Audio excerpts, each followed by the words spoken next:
Chris, welcome to Fashion. Thank you so much. We're delighted that you've joined us. So first of all, tell us a bit about you and how you started in this crazy fashion industry. So my career has been an unconventional route into fashion design. So at the age of 10, I won a Nissan car design competition. So it's to design a car of the future. And so that sparked my passion for design. And I went on to study car design at Coventry University. My first design job was working in a design and innovation consultancy, where my first project was redesigning the interior of the iconic aircraft British Airways Concorde. I was working on various different projects, high-speed trains through to luxury goods, digital devices and sports equipment. And then in 2007, I became senior designer in the Speedo Aqualab, Speedo's research and development team, and they're responsible for creating the fast-skin Olympic suits.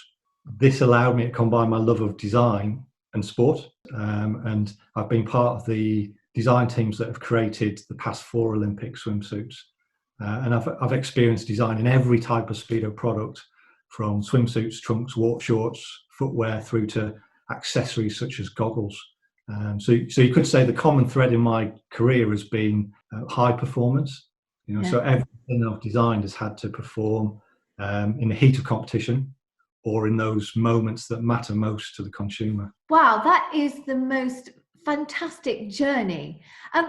Just want to ask you, because I know it was the lovely Katie Grenier, who I'm sure you know because she's Pentland and she's obviously one of our judges as well. And I always remember she said to me, if you're a designer, you're a designer, and you can design anything.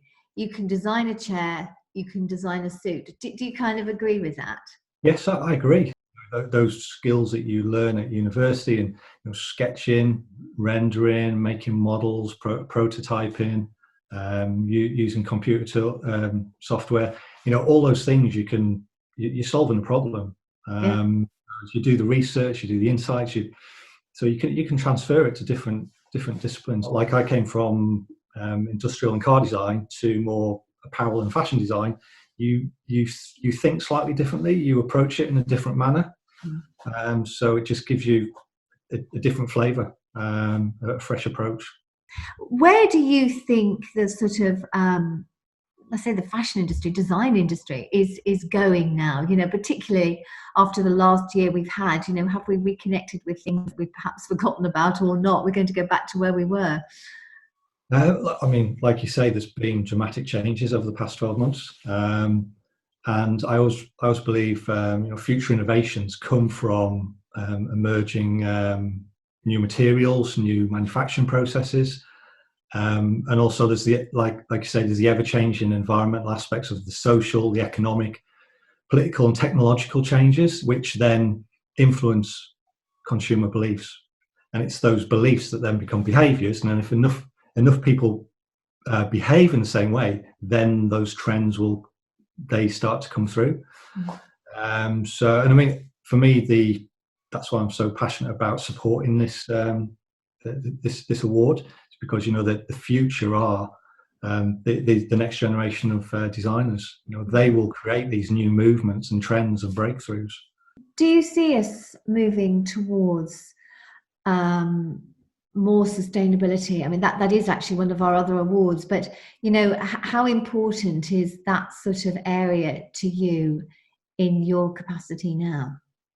I remember 15, 20 years ago going around exhibitions and shows, trade shows, and the sustainability movement was there. Brands were doing it, but it's been gaining momentum. And then I'd say over the past 12 months it's hit critical mass and it's just exploded. And it's accepted that it has to be there. Everyone has to do it. I find it exciting because the environmental piece, it ties into biomimicry and with future technologies. How can Mother Nature is the greatest designer, so through scientific breakthroughs we'll be understanding how can we design closer and similar approaches, and that'll drive further breakthroughs. And over the last few months, I think we've come to really appreciate outdoors a lot more. Do you see a big future in that sort of clothing that takes us sort of, that you can do city and country? Yeah, definitely. I mean, that's been one of the trends that's emerged through this past 12 months. You know, people are reconnecting with nature, going deeper into that, but also the polar opposite is where we've gone deeper into digital. So, you know, it's almost like it's the antidote. So tell me, what sort of things are you going to be looking for when you get to judge the athleisure category of the Fashion Awards? Firstly, originality. So not novel ideas, different approaches. And secondly, relevance. So, you know, how is this project solution aligned to the athleisure theme? And thirdly, balance and refinement.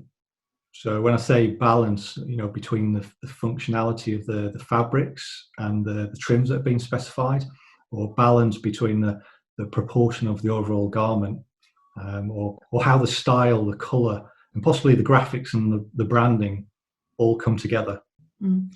So with our future in the hands of our young designers, you know, are you hopeful? Are you confident for a good future? I'm an optimist, so I'm always excited about the future.